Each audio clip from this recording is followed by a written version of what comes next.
Ang mabuting balita ng Panginoon, ayon kay San Mateo.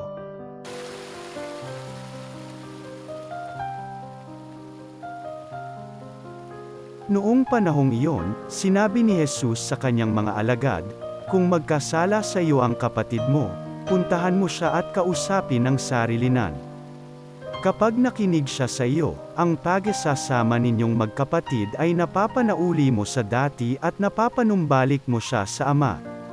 Ngunit kung hindi siya makinig sa iyo, magsama ka pa ng isa o dalawang tao upang ang lahat ng pinag-usapan ninyo ay mapatunayan ng dalawa o tatlong saksi.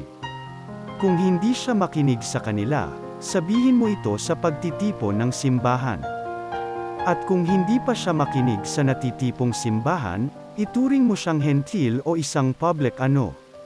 Sinasabi ko sa inyo, anumang ipagbawal ninyo sa lupa ay ipagbabawal sa langit, at anumang ipahintulot ninyo sa lupa ay ipahihintulot sa langit. Sinasabi ko pa rin sa inyo, kung ang dalawa sa inyo rito sa lupa ay magkaisa sa paghingi ng anumang bagay sa inyong panalangin, ipagkakaloob ito sa inyo ng aking Amang nasa langit. Sapagkat saan man may dalawa o tatlong nagkakatipon dahil sa akin, naroon akong kasama nila." Ang mabuting balita ng Panginoon.